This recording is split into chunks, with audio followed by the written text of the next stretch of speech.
Okay, so next up we got some X-Men Days of Future Past news. It looks like Ian McKellen, Patrick Stewart are in for sure, and Hugh Jackman is in negotiations to be Wolverine again. But I want to say that they did say that Wolverine will have a bigger part, which obviously his last part was tiny, but it just makes it sound like they incorporated him more into the script. So I don't see how negotiations. He is kind of like on the cover of like the most iconic X-Men image ever, which is one of the covers for Days of Future Past. So they kind of had to have him. You assume he's going to be. He may not have like the starring role, but you gotta figure you're going to see him and he's going to stab somebody in the face. I mean, I figure Kitty Pryde might actually have a huge role in this, and I really hope they get Ellen Page back for that, because I think my God, she did a really awesome job as Kitty Pryde. I mean, that movie sucked. That movie was awful. That movie sucked, but she was really good in it, you know? Crap. Like as much as I hated the Juggernaut, which I really wanted to love the Juggernaut. Oh, me too. As much as I hated when he was chasing her, that was really cool when he actually when she beat him, and it was awesome. Except he was not really a mutant, and they kind of... No, he was like a mutant. Yeah. And no, in the movie he was. Yeah, I remember but he's not a mutant. In the comic, he just would have killed everyone. He would have destroyed everyone. Like, he would have. But I feel like, okay, so you're going to have older Magneto and Professor Xavier, and you're still going to have younger Magneto and Professor Xavier, and I just feel like this movie...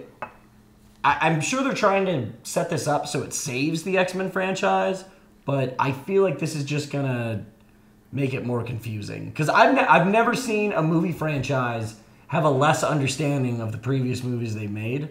Like, the continuity holes in these movies are so screwed. You mean, X-Men Origins Wolverine, you've got young Emma Frost meeting Patrick Stewart, who walks out of a helicopter to bring them to the established Xavier School for Mutants, and whatever the hell they called it in the movie. And then the next movie. It's young Professor Xavier fighting older Emma Frost. I mean, there's still kind of a room for them to explain this. It just makes me go, I mean, this whole movie, there's still a ton of room. I mean, it could be, Ian McKellen and Patrick Stewart are the original Professor X and Xavier, blah, blah, blah. But they're from the original universe, and the First Class universe is a completely different universe. Like, they can still do that. I think the fans are smart enough to get it. But there's a hole, because it's a time travel story, so it could totally work in that favor. I guess.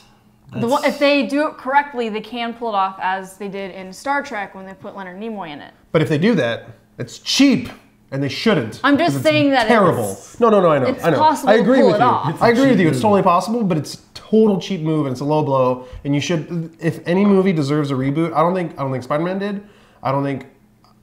Batman kind of does, but like it could keep going forever. Like the way Batman is right now, I think it could keep going forever.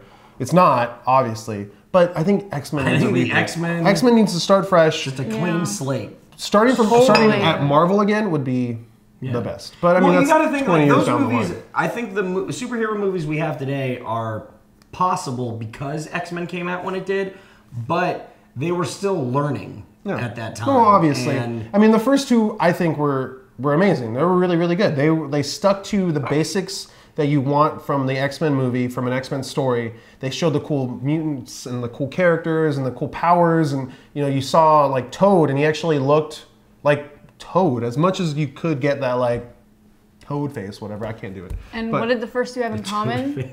They're directed by Bryan Singer, who is going to be back for this movie, which is why I'm not the most. I have a little bit of hope for this one. Like, I think they can make the story work. I think the only thing that's kind of Singer going to hold this movie back is its ties to its previous incarnations. That's the only thing. Yeah, that's where I'm coming at with the X-Men movie franchise has been a lot of really cool scenes, a lot of really cool moments with really cool characters. Michael Fassbender in First Class, I mean... That was cool. Come on, that was I wish that whole movie would have been a Magneto movie. Because he nailed every scene he was in. So, like, that's cool. They have a lot of cool things going for him. Except for the weird where it's like, I can't move the satellite and yet unless I'm angry. And Professor Xavier's like, hey, happy thoughts. Oh, I can do it now. Thanks, man.